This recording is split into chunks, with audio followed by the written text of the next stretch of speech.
Hi all, ಎಲ್ಲರೂ ಹೇಗಿದ್ದೀರಾ? Welcome back to Rekha Channagiri YouTube channel. ನೀವಿಲ್ಲಿ ನೋಡ್ತಾ ಇರ್ಬೋದು, ಹಲಸಿನ ಹಣ್ಣನ್ನು ನಾನು ರೆಡಿ ಮಾಡ್ತಾಯಿದ್ದೀನಿ. ಇವತ್ತೊಂದು ಸ್ಪೆಷಲ್ ರೆಸಿಪಿ ಮಾಡ್ತಾಯಿದ್ದೀನಿ. ಸೊ ಹಲಸಿನ ಹಣ್ಣಿನ ಕಡುಬು. ಸೊ ತುಂಬ ಟ್ರೆಡಿಷನ್ ಫುಡ್ ಅದು.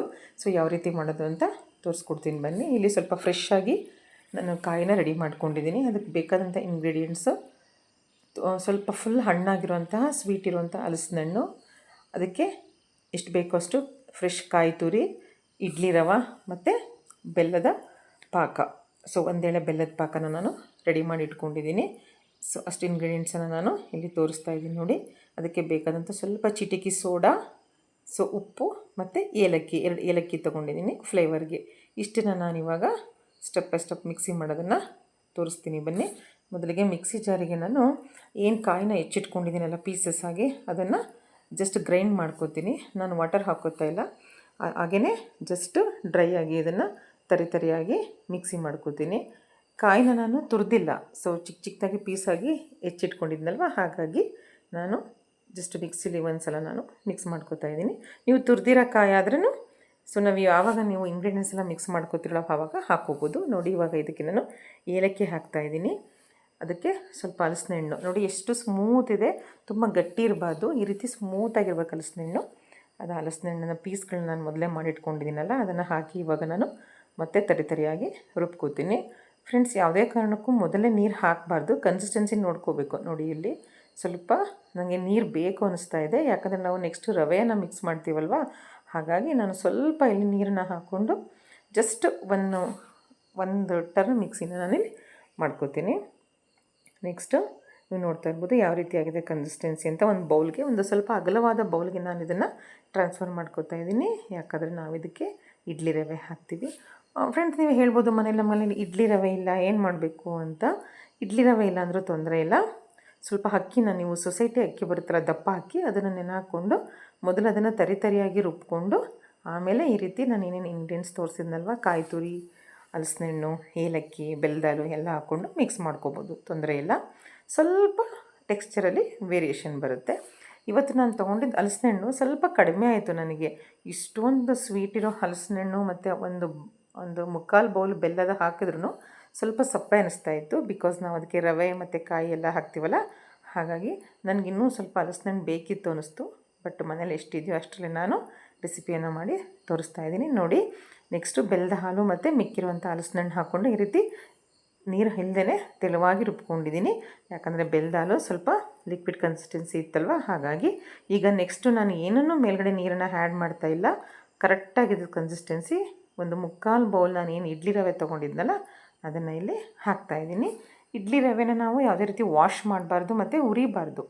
ಯಾವ ರೀತಿ ನಾವು ರಾಯ್ ಆಗಿದೆಯೋ ಅದೇ ರೀತಿ ಹಾಕಿ ಈ ರೀತಿ ಚೆನ್ನಾಗಿ ಮಿಕ್ಸ್ ಮಾಡ್ತಿದ್ದೀನಿ. ನೀವು ನೋಡ್ತಿರ್ಬೋದು, ಸ್ಟಿರ್ ಮಾಡಿ ಸ್ವಲ್ಪ ಸೋಡಾ ಮತ್ತು ಉಪ್ಪು ನಾನು ಏನು ತೋರಿಸಿದ್ನಲ್ಲ ಅದನ್ನು ಸಹ ನಾನು ಇದಕ್ಕೆ ಮಿಕ್ಸ್ ಮಾಡ್ಕೊಂಡಿದ್ದೀನಿ. ಕ್ಲಿಪ್ಪಿಂಗ್ಸ್ ಮಿಸ್ ಆಗಿದೆ, ನಾವು ಸೋಡಾ ಹಾಕಿರೋದ್ರಿಂದ ಈ ರೀತಿ ಪ್ಲಫಿ ಆಗಿ ಬರ್ತಾಯಿದೆ. ನೋಡ್ತಿರ್ಬೋದು ಬ್ಯಾಟರು ಎಷ್ಟು ಪ್ಲಫಿ ಆಗಿದೆ ಅಂತ ನೋಡಿ. ಈ ರೀತಿ ನಿಧಾನಕ್ಕೆ ಮಿಕ್ಸ್ ಮಾಡಬೇಕು, ತುಂಬ ರಿಗರಸ್ ಆಗಿ ಅದನ್ನು ನಾವು ಮಿಕ್ಸ್ ಮಾಡಬಾರ್ದು, ಬಿಕಾಸ್ ನಾವು ಸೋಡಾ ಹಾಕಿರ್ತೀವಲ್ಲ. ಸೊ ತುಂಬ ರಿಗರಸ್ ಆಗಿ ಮಿಕ್ಸ್ ಮಾಡಿದ್ರೆ ಏರ್ ಔಟ್ ಆಗಿ ಮತ್ತು ಹಾರ್ಡ್ ಆಗಿಬಿಡುತ್ತೆ ಕಡುಬು. ನೀವು ನೋಡ್ತಿರ್ಬೋದು ನಾನು ಯಾವ ರೀತಿ ಸ್ಪ್ಯಾಚುಲಾದಿಂದ ಮಿಕ್ಸ್ ಮಾಡ್ತಿದ್ದೀನಿ ಅಂತ. ನಾನು ಮೊದಲೇ ಹೇಳಿದಾಗೆ ಸ್ವಲ್ಪ ಅಗಲವಾದ ಬೌಲ್ ತೊಗೊಂಡ್ರೆ ತುಂಬ ಚೆನ್ನಾಗಿರುತ್ತೆ ಮಿಕ್ಸ್ ಮಾಡೋದಕ್ಕೆ. ನೀವು ಕನ್ಸಿಸ್ಟೆನ್ಸಿ ನೋಡ್ತಿರ್ಬೋದು ಯಾವ ರೀತಿ ಇದೆ ಅಂತ. ಇದನ್ನು ಫರ್ಮೆಂಟ್ ಆಗೋದಕ್ಕಾಗಲಿ ಅವಶ್ಯಕತೆ ಇಲ್ಲ. ಈ ಕಡೆ ನಾನು ಕಡುಬನ್ನು ಬೇಯಿಸೋದಕ್ಕೆ, ಸ್ಟೀಮ್ ಇಡೋದಕ್ಕೆ ರೆಡಿ ಮಾಡ್ತಾಯಿದ್ದೀನಿ. ನಾನು ಯೂಶ್ವಲಿ ಯಾವುದೇ ರೀತಿ ಸ್ಟೀಮ್ ಮಾಡೋದಾದ್ರೂ ಇಡ್ಲಿ ಸ್ಟ್ಯಾಂಡಲ್ಲೇ ನಾನು ಸ್ಟೀಮ್ ಮಾಡ್ಕೋತೀನಿ. ನಮ್ಮ 4 ಜನಕ್ಕೆ ಇಡ್ಲಿ ಸ್ಟ್ಯಾಂಡಲ್ಲಿ 1 ಟೈಮ್ಗೆ ಸ್ಟೀಮ್ ಮಾಡೋದಕ್ಕೆ ಕರೆಕ್ಟ್ ಆಗುತ್ತೆ. ಸೊ ನಾನಿವಾಗ ಇಲ್ಲಿ ನೀರನ್ನ ಹಾಕಿ ಸ್ಟೀಮ್ಗೆ ಇಡ್ತಾಯಿದ್ದೀನಿ. ಅಷ್ಟರೊಳಗಡೆ ನಾವು ಕಡುಬನ್ನು ರೆಡಿ ಮಾಡ್ಕೊಳ್ಳೋಣ. ಫ್ರೆಂಡ್ಸ್, ಸೀಸನಲ್ಲಿ ಯಾವ್ಯಾವ ಫ್ರೂಟ್ಸ್ ಬರುತ್ತೆ ಅದನ್ನು ನಾವು ಬರೀ ಡೈರೆಕ್ಟಾಗಿ ಅದನ್ನು ತಿನ್ನೋದ್ರಿಂದ ತುಂಬ ಚೆನ್ನಾಗಿರುತ್ತೆ. ಬಟ್ ಮನೇಲಿ ಜಾಸ್ತಿ ಫ್ರೂಟ್ಸ್ ಇದ್ದಾಗ ಅದನ್ನು ನಾವು ಈ ರೀತಿ ಟ್ರೆಡಿಷನಲ್ಲಾಗಿ ಕೆಲವೊಂದು ರೆಸಿಪಿಗಳನ್ನು ಟ್ರೈ ಮಾಡಿ ಮನೆಯಲ್ಲಿ ಎಲ್ಲರಿಗೂ ಟೇಸ್ಟ್ ಮಾಡಿಸಿದ್ರೆ ತುಂಬ ಚೆನ್ನಾಗಿರುತ್ತೆ. ನಿಮ್ಮ ಮನೆಯಲ್ಲೂ ಇವಾಗ ಹಲಸಿನ ಹಣ್ಣಿನ ಸೀಸನಲ್ಲಲ್ವಾ, ಹಾಗಾಗಿ ಸ್ವಲ್ಪ ಹಲಸಿನ ಹಣ್ಣು ಜಾಸ್ತಿನೇ ತರಿಸ್ಬಿಟ್ಟು ಈ ರೆಸಿಪಿ ಮಾಡ್ಕೊಳ್ಳಿ, ತುಂಬ ಚೆನ್ನಾಗಿರುತ್ತೆ. ಈ ರೀತಿ ಬಾಳೆ ಎಲೆಯಲ್ಲಿ ಸ್ಟೀಮ್ ಮಾಡ್ಕೊಂಡು ಇದಕ್ಕೆ ತುಪ್ಪ ಹಾಕ್ಕೊಂಡು ತಿಂದರೆ ತುಂಬ ಚೆನ್ನಾಗಿರುತ್ತೆ. ಒಂದ್ಸಲ ಇದನ್ನು ಎಕ್ಸ್ಪೀರಿಯೆನ್ಸ್ ಮಾಡಿ ಅಂತ ನಾನು ಹೇಳ್ತೀನಿ. ನೋಡಿ ಇಲ್ಲಿ ಯಾವ ರೀತಿ ಸ್ಟೀಮ್ ಆಲ್ರೆಡಿ ಸ್ಟಾರ್ಟ್ ಆಗಿದೆ. ಈ ರೀತಿ ಸ್ವಲ್ಪ ಕ್ವಾಂಟಿಟಿಯಲ್ಲಿ ಈ ಬಾಳೆ ಎಲೆಗೆ ಹಾಕಿಬಿಟ್ಟು ಜಸ್ಟ್ ಅದನ್ನು ತುಂಬ ಟೈಟಾಗಿ ಕ್ಲೋಸ್ ಮಾಡೋದು ಬೇಡ. ಈ ರೀತಿ ಲೈಟಾಗಿ ಅದನ್ನು ಪ್ರೆಸ್ ಮಾಡಿಬಿಟ್ಟು ಸ್ಟೀಮಲ್ಲಿ ಒಂದ್ರ ಮೇಲೆ ಒಂದು ಇಟ್ಬಿಟ್ಟು ಸ್ಟಾಕ್ ಮಾಡಿಬಿಟ್ಟು ನಾನು ಅದನ್ನು ಒಂದು 15 ಮಿನಿಟ್ಸು ಸ್ಟೀಮ್ ಮಾಡ್ತೀನಿ. ನೋಡ್ತಾ ಇರ್ಬೋದು ಫ್ರೆಂಡ್ಸ್, ಯಾವುದೇ ರೀತಿ ಆರ್ಟಿಫಿಷಿಯಲ್ ಕಲರ್ ಹಾಕಿಲ್ಲ. ಎಷ್ಟು ಲೈಟ್ ಯೆಲ್ಲೋ ಕಲರ್ ಬಂದಿದೆ, ಬಿಕಾಸ್ ಹಲಸಿನಹಣ್ಣಿನ ಕಲರು ಆ ರೀತಿ ಇತ್ತಲ್ವ. ಹಾಗಾಗಿ ನೀವಿಲ್ಲಿ ನೋಡ್ತಿರ್ಬೋದು ಎಷ್ಟು ನೀಟಾಗಿ ಸ್ಟ್ಯಾಕ್ ಮಾಡ್ತಾಯಿದ್ದೀನಿ. ಒಂದು 15 to 20 ಮಿನಿಟ್ಸ್ ನಾನು ಇದನ್ನು ಮೀಡಿಯಮ್ ಫ್ಲೇಮಲ್ಲಿ ಸ್ಟೀಮ್ ಮಾಡಿದ್ದೀನಿ. ಸೊ ನೋಡ್ತಾ ಇರ್ಬೋದು ನೀವು ಫ್ರೆಂಡ್ಸ್.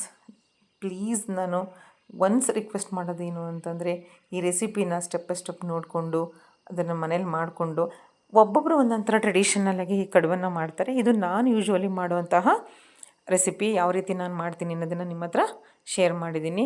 ಒಂದು ಸಲ ನಿಮ್ಮ ಮನೇಲಿ ಮಾಡಿಬಿಟ್ಟು ಮಕ್ಕಳಿಗೆ, ನಿಮ್ಮ ಫ್ರೆಂಡ್ಸಿಗೆ, ರಿಲೇಟಿವ್ಸ್ಗೆ ಅಥವಾ ನಿಮ್ಮ ಫ್ಯಾಮಿಲಿಯವ್ರಿಗೆ ಟೇಸ್ಟ್ ಮಾಡಿಸಿ. ತುಂಬ ಚೆನ್ನಾಗಿರುತ್ತೆ. ನೀವಿಲ್ಲಿ ನೋಡ್ತಾ ಇರ್ಬೋದು ಎಷ್ಟು ನೀಟಾಗಿ ನಾನು ಇದನ್ನು ಸ್ಟ್ಯಾಕ್ ಮಾಡ್ತಾಯಿದ್ದೀನಿ ಅಂತ. ಹೆಲ್ತಿಗೆ ಇದು ತುಂಬ ಒಳ್ಳೆಯದು. ಮಕ್ಕಳಿಗೆ ನಮ್ಮ ಹಳೆಯ ಕಾಲದ ರೆಸಿಪಿಗಳನ್ನು ಪರಿಚಯ ಮಾಡಿಸೋದು ತುಂಬ ಇಂಪಾರ್ಟೆಂಟು. ಇದರಲ್ಲಿ ಕಾಯಿ ಇದೆ, ಬೆಲ್ಲ ಇದೆ, ಏಲಕ್ಕಿ ಇದೆ, ಸೊ ರವೆ ಇದೆ, ಹಲಸಿನಹಣ್ಣಿದೆ. ಮುಖ್ಯವಾಗಿ ತುಂಬ ಹೆಲ್ತ್ ಬೆನಿಫಿಟ್ಸ್ ಇದೆ. ಯಾವುದೇ ರೀತಿ ಆಯಿಲ್ ಕಂಟೆಂಟ್ ಇರಲ್ಲ, ಆರ್ಟಿಫಿಷಿಯಲ್ ಕಲರ್ ಇರಲ್ಲ. ತುಂಬ ಚೆನ್ನಾಗಿರುತ್ತೆ. ಸೀಸನ್ ಮುಗಿಯೋದ್ರೊಳಗಡೆ ಒಂದು 2 to 3 ಟೈಮ್ಸ್ ಅಂತೂ ನಾನು ಮಾಡ್ತೀನಿ. ಈ ನೆಕ್ಸ್ಟ್ ಟೈಮು ನಾನು ಇನ್ನೂ ಒಂಥರ ಬೇರೆ ರೆಸಿಪಿನ ಮಾಡಿ ತೋರಿಸ್ತೀನಿ ಕಡುಬಲ್ಲಿ, ಹಲಸಿನಹಣ್ಣು ಕಡುಬಲ್ಲಿ. ಅದನ್ನು ಸಹ ನಾನು ಶೇರ್ ಮಾಡ್ತೀನಿ. ತುಂಬ ಟೆಂಪ್ಟಿಂಗ್ ಆಗಿದೆ. ನೆಕ್ಸ್ಟ್ ನಾನು ಇದ್ರ ರಿವ್ಯೂ ಕೊಡ್ತೀನಿ. ಮನೇಲೆಲ್ಲ ತಿಂದ್ಬಿಟ್ಟು ನಮ್ಮ ರಿವ್ಯೂವರ್ ಇದ್ದಾರಲ್ಲ ಹಿಮಾಶ್ರೀ, ಅವ್ರು ತುಂಬ ಚೆನ್ನಾಗಿ ರಿವ್ಯೂ ಕೊಡ್ತಾಳೆ. ನೆಕ್ಸ್ಟ್ ತೋರಿಸ್ತೀನಿ. ನೋಡ್ತಾ ಇರ್ಬೋದು. ಮಕ್ಕಳಿಗೆ ಆದಷ್ಟು ಜಂಕ್ ಫುಡ್ಡನ್ನು ಅವಾಯ್ಡ್ ಮಾಡಿಸಿ, ಸ್ವಲ್ಪ ಟೈಮ್ ತೊಗೊಂಡು ಮನೆಯಲ್ಲೇ ಡಿಫ್ರೆಂಟ್ ರೆಸಿಪಿಯನ್ನು ಮಾಡಿಬಿಟ್ಟು ಮಕ್ಕಳಿಗೆ ಮತ್ತು ಮನೆಯವ್ರಿಗೆ ಟೇಸ್ಟ್ ಮಾಡಿಸಿ. ತುಂಬ ಚೆನ್ನಾಗಿರುತ್ತೆ. ಫ್ರೆಂಡ್ಸ್, ನನ್ನ ವೀಡಿಯೋವನ್ನು ನೋಡಿದ್ದು ನಿಮ್ಗೆ ಇಷ್ಟ ಆಗಿದ್ದರೆ, ಸ್ವಲ್ಪ ಇನ್ಫಾರ್ಮೇಷನ್ ಸಿಕ್ಕಿದೆ ಅಂದರೆ ದಯವಿಟ್ಟು ನನ್ನ ಚಾನಲ್ನ ಸಬ್ಸ್ಕ್ರೈಬ್ ಮಾಡ್ಕೊಳ್ಳಿ, ಒಂದು ಲೈಕ್ ಕೊಡಿ, ನನ್ನ ರೆಸಿಪಿಯನ್ನು ಶೇರ್ ಮಾಡಿ ನಿಮ್ಮ ಫ್ರೆಂಡ್ಸ್ ಆ್ಯಂಡ್ ಫ್ಯಾಮಿಲಿ ಜೊತೆ. ನನಗೂ ಈ ಚಾನಲ್ ಗ್ರೋತ್ ಆಗೋದಕ್ಕೆ ನಿಮ್ಮ ಸಹಾಯ ಬೇಕು. ನೋಡಿ ಫ್ರೆಂಡ್ಸ್, ನೀವು ಹೆಚ್ಚು ಲೈಕ್ ಕೊಟ್ಟಷ್ಟು ಹೊಸ ರೆಸಿಪಿಗಳನ್ನ ನಾನು ಮಾಡಿ ನನ್ನ ಚಾನಲಲ್ಲಿ ಅಪ್ಲೋಡ್ ಮಾಡ್ತೀನಿ. ಸೊ ದಯವಿಟ್ಟು stay tune with my Rekha Channagiri YouTube channel. ನೋಡ್ತಾ ಇರ್ಬೋದು. ಈಗ ನಾನೆಲ್ಲ ಸ್ಟಾರ್ಟ್ ಮಾಡಿಬಿಟ್ಟು ಈಗ ಕ್ಲೋಸ್ ಮಾಡ್ತೀನಿ ಲಿಡ್ಡು. ಯಾವ ರೀತಿ ಆಗುತ್ತೆ ಅಂತ ನೆಕ್ಸ್ಟು ಒಂದು 15 ಮಿನಿಟ್ಸ್ ಸ್ಟೀಮ್ ಮಾಡಿದ್ರೆ ಸಾಕು ಫ್ರೆಂಡ್ಸ್. ಒಂದು 15 to 20 ಮಿನಿಟ್ಸ್, ಬಿಕಾಸ್ ನಾನು ತುಂಬ ಚಿಕ್ಕ ಕಡುಬನ್ನು ನಾನು ಮಾಡ್ತಾಯಿದ್ದೀನಿ. ಇಲ್ಲಿ ನೋಡ್ತಿರ್ಬೋದು ಮೀಡಿಯಮ್ ಫ್ಲೇಮಲ್ಲಿ ನಾನು ಗ್ಯಾಸನ್ನು ಇಟ್ಟಿದ್ದೀನಿ. ಆಫ್ಟರ್ 15 ಮಿನಿಟ್ಸ್ ನೋಡಿ ಫ್ರೆಂಡ್ಸ್, ಎಷ್ಟು ಚೆನ್ನಾಗಿ ಫ್ಲಫಿಯಾಗಿ ಈ ಕಡುಬು ಬಂದಿದೆ ಅಂತ ನೀವು ನೋಡ್ತಿರ್ಬೋದು. ಇವಾಗ ಸರ್ವಿಂಗ್ ಟೈಮ್ ನೋಡಿ, ಒಂದು ತೋರಿಸ್ತಾ ಇದ್ದೀನಿ ಓಪನ್ ಮಾಡಿಬಿಟ್ಟು. ಎಷ್ಟು ಫ್ಲಫಿಯಾಗಿ ಬಂದಿದೆ. ನಾನು ಎಷ್ಟು ಬ್ಯಾಟರ್ ಹಾಕಿದ್ದೆ, ಬ್ಯಾಟರ್ ಎಷ್ಟು ಚೆನ್ನಾಗಿ ಡಬಲ್ ಆಗಿದೆ ಅಂತ ನೀವಿಲ್ಲಿ ನೋಡ್ತಾ ಇರ್ಬೋದು. ತುಂಬ ಟೆಂಪ್ಟಿಂಗ್ ಆಗಿರುತ್ತೆ. ಸೊ ಇದಕ್ಕೆ ಬಿಸಿ ಕಡುಬಿಗೆ ತುಪ್ಪ ಹಾಕ್ಕೊಂಡು ತಿಂತಾಯಿದ್ರೆ ತುಂಬ ಚೆನ್ನಾಗಿರುತ್ತೆ. ಡೆಕೋರೇಷನ್ನಿಗೆ ನನ್ನ ಮಗಳು ಹಲಸಿನ ಬೀಜ ಇಟ್ಟಿದ್ದಾಳೆ ಫ್ರೆಂಡ್ಸ್. ಈ ಹಲಸಿನ ಬೀಜದಿಂದನೂ ಒಂದು ರೆಸಿಪಿ ಮಾಡಿ ತೋರಿಸ್ತೀನಿ. ಹಲಸಿನ ಬೀಜದ ಪಲ್ಯ ತುಂಬ ಚೆನ್ನಾಗಿರುತ್ತೆ, ಬೇಳೆ ಹಾಕಿಬಿಟ್ಟು ಮಾಡಿದ್ರೆ. ನಾನಂತೂ ಸೀಸನಲ್ಲಿ ಯಾವುದೇ ಅದು ಸಿಗುತ್ತೆ ಎಲ್ಲದನ್ನು ಯೂಸ್ ಮಾಡಿಕೊಂಡು ರೆಸಿಪಿಗಳನ್ನ ಟ್ರೈ ಮಾಡ್ತಿರ್ತೀನಿ.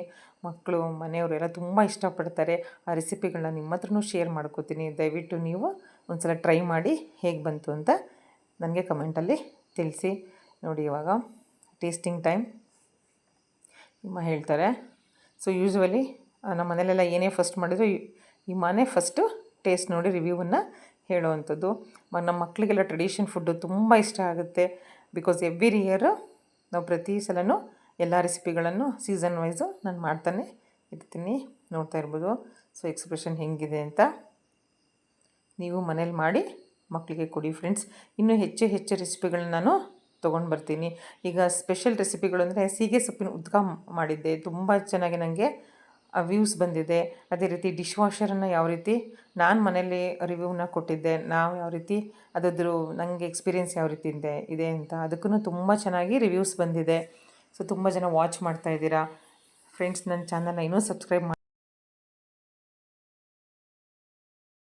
ಸೊ ಇವಾಗಲೇ ನನ್ನ ಚಾನಲನ್ನು ಸಬ್ಸ್ಕ್ರೈಬ್ ಮಾಡಿಕೊಂಡು ಬೆಲ್ ಐಕಾನ್ ಬಟನನ್ನು ಕ್ಲಿಕ್ ಮಾಡಿ. ಇದರಿಂದ ನಾನು ಯಾವುದೇ ವೀಡಿಯೋಗಳನ್ನ ಅಪ್ಲೋಡ್ ಮಾಡಿದರೂ ನಿಮಗೆ ತಕ್ಷಣ ನೋಟಿಫಿಕೇಷನ್ ಸಿಗುತ್ತೆ. ನೀವು ನನ್ನ ರೆಸಿಪಿಗಳನ್ನ ನೋಡಿಬಿಟ್ಟು ಅದನ್ನು ಟ್ರೈ ಮಾಡಿಬಿಟ್ಟು ಸೊ ಕಮೆಂಟ್ಸಲ್ಲಿ ನಿಮ್ಮ ಅಭಿಪ್ರಾಯವನ್ನು ಶೇರ್ ಮಾಡಿ ಫ್ರೆಂಡ್ಸ್. ನೋಡ್ತಾ ಇರ್ಬೋದು. ಇನ್ನೂ ಹೆಚ್ಚಿನ ರೆಸಿಪಿಗಳನ್ನ ನಾನು ಮನೇಲಿ ಮಾಡ್ತಾಯಿರ್ತೀನಿ. ಸೊ ನೆಕ್ಸ್ಟು ಇನ್ನು ಕಾಲೇಜ್ ರಜೆ ಇರೋದ್ರಿಂದ 1 ಮಂತ್ ರೆಸಿಪಿಗಳ ವೀಡಿಯೋಗಳನ್ನ ನಾನು ಅಪ್ಲೋಡ್ ಮಾಡ್ತಿರ್ತೀನಿ. ಆದಷ್ಟು ಟ್ರೆಡಿಷನ್ ಫುಡ್ಗಳನ್ನ ನಾನು ಮಾಡಿದಾಗ ಖಂಡಿತ ಅಪ್ಲೋಡ್ ಮಾಡ್ತೀನಿ. ಡೈಲಿ ವ್ಲಾಗ್ಸನ್ನು ಸಹ ಅಪ್ಲೋಡ್ ಮಾಡ್ತೀನಿ. ನಿಮ್ಮ ಎಲ್ಲರ ಸಪೋರ್ಟು ನನ್ನ ಚಾನಲ್ಗೆ ಇರಲಿ ಅಂತ ನಾನು ಈ ವಿಡಿಯೋ ಮುಖಾಂತರ ಕೇಳ್ಕೊತೀನಿ. ತುಂಬ ಕ್ಲೋಸಪ್ಪಲ್ಲಿ ತೋರಿಸ್ತಾ ಇದ್ದೀನಿ ನೋಡಿ ಫ್ರೆಂಡ್ಸ್, ಯಾವ ರೀತಿ ಎಷ್ಟು ಪ್ಲಫಿಯಾಗಿ ನೋಡೋದಕ್ಕೆ ನಿಮಗೆ ಕೇಸರಿ ಬಾತ್ ಥರ ಕಾಣಿಸ್ತಾ ಇದೆ. ಮನೆಯವ್ರಿ ಅದೇ ರೀತಿ ಹೇಳ್ತಾಯಿದ್ರು, ಇದು ಹಲಸಿನ ಹಣ್ಣಿನ ಕೇಸರಿ ಬಾತ್ ಅಂತ. ಸೊ ನಿಮ್ಮ ರಿವ್ಯೂನ